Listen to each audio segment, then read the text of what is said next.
but I'm probably wrong. So, welcome to another day of the 100 Days of Making Comics Challenge. Here just to update on my 30 minutes from yesterday. Would like to do a proper discussion chat, so hopefully something sparks from this that will, you know, bring that on. But at the moment I don't currently have a topic in mind, so we'll see where this episode goes. I was actually thinking the other day, I was looking at, because I follow Kesh on Instagram and YouTube and whatnot, and noticed that he scripts, you know, when he does proper videos, like, you know, his actual videos, he scripts them all. Like, man, if I had the opportunity to script them and spend the time doing that, that'd be great, so I could actually do these discussions properly. But fortunately I don't. It's not within my means of time currently, so I just have to do these ones where I just talk about whatever and hope something good comes out of it. So yes, 30 minutes last night. Was a weird night. I'd actually forgotten to print out the Monkey Junk pages, which is stupid of me, but it was probably a good thing that I didn't, or at least, you know, probably didn't matter that I didn't, because I had to work on page 5 again, so I had to bring it up into Illustrator, fix up the lettering a little bit. I sent it off to Lee to see his thoughts, make sure that it was, you know, the spelling was correct, etc. Essentially to proof it. I sent it to Lee to proof it. And he, like, we had a joke in there that was meant to tie in with the banana scene, and I obviously had misread that when drawing the comic. So it meant that coming into that joke, it just didn't quite work. So we decided to change the line, and we spent, you know, maybe 10-15 minutes trying to come up with the right line for this. So in between that, I was tinkering with the lettering, and I was also sending that back and forth to some art friends, asking for their advice as well, purely because I still struggle with lettering and what's the right size. Like, I picked up those couple of books on the weekend and I've had a look at them, and I'm like, the lettering's definitely smaller, and I feel like I can knock it down a peg or more as well, and I did, and it still read fine. I'm like, okay, I think I'm just overstressing that what I'm putting on the page isn't going to be delivered. And that also accounts too for, like, the drawing side of it, like the detail. Like, sometimes I feel like I could be underdoing it or overdoing it, and I just can't find that right balance. And I suppose that's what, you know, doing comics regularly is for, so I can figure that out myself. But it's getting there, you know. I'm happy with the results regardless, and at least with the lettering I can change that over the span of time for the pages that I have already done. So yeah, anyway, so I did that, uploaded that to Patreon. That's live now. Then also took a photo, sent that to Jazz with a little write-up so she could post that to Instagram. And then after that, I wasn't sure what to do. I sort of had a bit of a mind blank, and so I pulled out one of my little sketchbooks. So this nice little sort of A5 slender sketchbook. It's quite nice, beautiful paper, and just started drawing in that. And thought this would probably be a good opportunity to try out those Ergo Pro markers that I got from Derivan recently. So okay, so I did a sketch of Abby, had a bit of an idea, and said, okay, I'll draw that.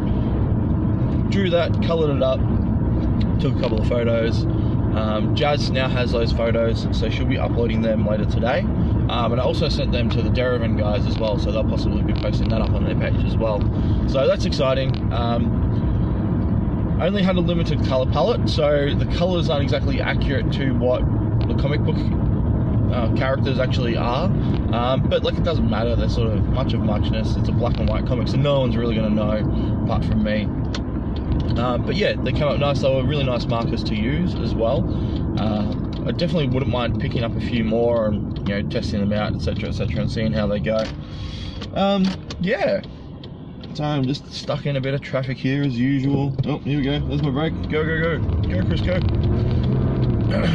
Yeah, I'm I don't know if I mentioned it, but I'm actually running late this morning. I woke up at like 20 to 7 when I'm normally awake at like 5:45, 6 o'clock. So I lost a fair chunk of time, so I just had to quickly rush to get ready for work and go, but it's still like it's 20 past now and it's much later than I normally leave, so it's going to be one of those days, I think. So yeah, that was my evening. What did I do? Oh yes, and then I did a bit of planning for some Monkey Junk merchandise, so that's sort of where the half hour came in. So spending a bit of time getting everything right to upload to Patreon, and then also knowing that I had to fulfill my 30 minutes. I have to fulfill some backer rewards, so trying to come up with ideas of what I could do there. So coming up with ideas of some merchandise. So I've come up with 4 concepts for stickers, or 5, I think, 5, that I can do, and then I can send those out. And I've also been working on the logo and coming up with a logo idea. Now, what I want to do with the logo, and this is something I wanted to do ages ago, but was never sure if it was sort of the right way to go about it. But with the logo, I never felt comfortable just sitting with one standard logo. As nice it is to just have one logo. I thought a fun element, and this is something I picked up from Akira Toriyama, something he did, I was like, well, I can do this too in my own light, was take logos or, cartoons or anime and such, and redo them to suit, I don't think, was it? Yeah, I think it was, for Dr. Slump, I'm pretty sure. I'm gonna have to look back in that now, maybe I was incorrect about who did it. Anyway, someone did it, and that's what gave me the idea. It's been sitting on my head for so long. But yes, recreating logos of other properties, with the word Monkey Junk. So when I say that, it'd be like the Rugrats logo, but with the font that says Monkey Junk. It could be the Ren and Stimpy logo, it could be the Akira logo, it could be Dragon Ball logo, etc, etc. But saying Monkey Junk. Now, I'm pretty sure, I'm actually very curious on your thoughts here. I'm pretty sure that doing that, because I'm not just completely ripping off the logo, I'm recreating it with my own wording, my own title, etc. Shouldn't be an issue in regards to copyright. And it's, the whole point of it is sort of an homage to those things that have inspired me art-wise throughout my life. So I spoke to Lee about it, and he loves the idea. I showed him a few rough sketches, said, this is sort of what I'm thinking. He's like, yeah, this is sick, let's do it. And what we can do is put those in between chapters and things like that, or, we can just post them up on the Instagram, and it could look funky and cool. It's just something that keeps it fresh, keeps it fun, and sits with the vibe of the comic. It's meant to be funny and a bit kooky and not taking itself too serious, and I think that's, important to convey that, and doing the logos this way, I think, will definitely do that. So, something to consider, something we can discuss about, today is sort of logo design and branding your properties. Not something I've spent a lot of time on in past comics. How to Make a Friend, I did pretty simple, I think. Nevermore, I remember spending a bit more time on it, because I had more time to work on it. I was playing around with fonts, playing around with different styles, different colors and things like that. But it leads me to ask, have you guys, or do you guys consider how much work goes into the actual logo or the branding of your comic book? And I'm curious about that, and I think it's important for me, which is where I had the crossroads of, do I do just the one standard logo that everyone will recognize, or do I go, well, they know the comic is Monkey Junk, I can have a bit of fun with this quite regularly, and they're still going to understand what they're looking at. It's when, if you think about, and I know I've brought these guys up plenty of times, but Coca-Cola. Whenever you see the Coca-Cola logo, or even just generally the colors, that red and white color together, generally correlated with Coca-Cola. Your mind goes straight to it. So if people are looking, I just realized that Luke is behind me. You guys won't be able to see him. Sorry, that's a bit funny to me. He's just strolling up behind me on our way to work. Oh man, I lost my train of thought. Yes, so you want to create a brand identity, essentially, by giving your product something that's noticeable. For me, it's using the name Monkey Junk, and probably the style of the logos will be, hopefully, my selling point. I'm still thinking I should do a main logo, but I want to have these fun ones, but the main logo will hopefully be the drawing. That'll be what's on the front of the comic when it gets printed, and then inside you'll have the different logos for the different chapters. Man, now I've almost talked myself out of it, thinking maybe this is a silly idea and I don't need all these logos, but I think I'm still going to do it just for the fun of it, because it's fun. But yeah, so moving away from just the comic book imprint, you want to, if you're intending on branching out away from the comic, if you are considering doing more merchandise, etc., etc., how are you going to brand that, and how are you going to encourage people to want to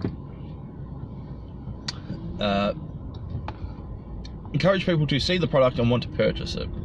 So when I think about this, I think about stickers. Always comes to mind. Stickers can be hard because, like, you don't want just stickers of the logo. You want stickers of the characters and scenes from the comic book, etc., etc. But there's plenty of other products that you can create out there that you can have your branding on. I feel like I'm really drawing a blank here, which doesn't work well for this video at all. But even with your websites and your Facebook page and your Instagram page, having that branding or that brand identity means that the people who are looking for your comic know that they're in the right place. So if you do let's say you're working on your comic, you're building up a fan base, it's a weekly webcomic that comes out semi-regularly, and everyone likes what you're doing, and you said, yeah, check out the Instagram page, there's lots more behind the scenes stuff there, etc., etc., etc., and then they search for your comic book on the internet. They think they find your page, but all they see is photos and things like that. Now, they may be photos of your of you actually working on your comic book, or inspirations and things like that, with stories leading up to why you did it that way. But sorry, a bit more traffic. But then they might get confused. They'll go, oh, well, it says here that it's Comic X, but it doesn't look like Comic X based on what I've seen on the comic, so I don't think I'll stick around. Maybe this is the wrong page. If you've got the logo on your Comic X page and then on your Comic X Instagram, instantly there's that correlation, like, oh, yep, this is the one, sick, I will follow it. Same with Facebook, same with any other social media. You want to make it easy for them to identify you and know that they're in the right place. And the same goes if you're doing a convention. You've already built up this fan base, they want to come and see you, they want to meet the artist, they want to pick up any prints that you've worked on, etc., etc. Big Comic X logo in your background, there's the guy, that's the comic that I follow, that I've been wanting to get a hold of, etc., etc. So it's very important to consider these things if you want to create a solid fan base with easy recognition. Now, I feel like it's an interesting subject, the whole fan base thing, because sometimes when I talk about it, I get almost like a little bit of pushback, not in a super negative way, but when I talk about the things that I'm doing with my comic. So I'm working on Monkey Junk, I'm building up a collection of pages, and as the pages start to come out, I'm going to be working on merchandise, I'm going to be working on a proper marketing campaign for it to hopefully entice more people to want to read it, etc., etc. But some people are like, well, man, if you just want to make comics, you should be doing it because you love it. I'm like, no, I'm doing comics because I love it. I'm turning it into a business because I want to do it for a living, because I love it that much. And I think people forget that when I talk about sort of what my mission is with this. I have to say right now, I'm just going to cut in, Luke's still behind me. In front of me is one of the work trucks. So to me, I find it really funny that there's 3 cars in a row that are all heading to the exact same place. This is quite weird. And I'm also curious who's in the van in front of me. You know, because I clearly know who they are, but I don't, because it's just got a big sticker of, you know, company sticker on it. Anyway, back to what I was saying. Yeah, creating your brand allows you to more easily create that fan base. And if you want to turn that fan base into just people who follow you for your art to people who support you for creating your art, that's a good thing. I don't think that's a bad thing. I don't think that's a negative thing at all. I think that's you just naturally taking the next step within your business as an artist. And you have to look at a lot of companies out there and go, well, you know, you're not alone. A lot of people are doing this. A lot of people are taking the things that they enjoy doing and making money out of it. So why shouldn't you? And you know, why should you be any different to anyone else? But it's about taking the right steps. It's about understanding what makes a business tick. Oh, to me, I had a bit of a burpy, hiccupy thing. You know, maybe this is something I need to actually write down properly and do a proper talk about. I know I'm not doing this for a living yet, but I'm putting pieces into place within the means of time and money that I have currently, so I can make these happen. But you know, I have that realistic expectation. If I'm going to make whatever it is I'm doing a business, I'm going to need people behind me to do it, and I'm going to need something strong for people to see, to go, that's that guy, that's the guy I've followed before, or that's the guy I've seen on that BuzzFeed article. Awesome, I'm going to follow them. I think it's important. I don't know what else to say more at the moment. I think so I'll end my piece there. I hope what I had to say, just sort of about branding and everything, is helpful for you guys. I hope it maybe brings a bit of light to something that you might not have thought of before, that you are now thinking of doing more attentively, because I think your product and you as an artist need it. And try and stay consistent. Consistency is key. If you start changing things around too much, people will stop realizing who you are. And that happens to me on Instagram a lot when I follow certain people and they change their profile picture, or they just change their username. And then it'll generally take me quite a few posts to realize, oh, that's that person. I didn't realize, because the photos they were posting were of random stuff and they had a completely different name. And that can also lead to people like sort of unfollowing as well. Like, oh, I don't know who this person is, unfollow, and then go, oh, that was actually blah blah. I actually really liked their feed, and you know, if they hadn't changed their name, I wouldn't have left. Art's a bit different, because if you're posting your art, hopefully they'll see you for the art. But if you start changing your name, which is again comes under identity, start changing, you know, even if you've got a color theme that you use quite regularly, if you just change that drastically, people are going to notice, or they're going to notice that they're not noticing your work anymore. So you got to be careful about it. You got to be, you know, think a little bit more about what you're posting and why you're posting it, etc. All right, I said I was going to go, so I'm going to go. I'll catch you all tomorrow for another day, and hopefully I'll have done some drawing and a bit of reading and a bit of whatever. Hopefully I get out of here on time. That'll also be nice. Yeah. All right, guys. Have a good one, and I'll talk to you soon. Bye.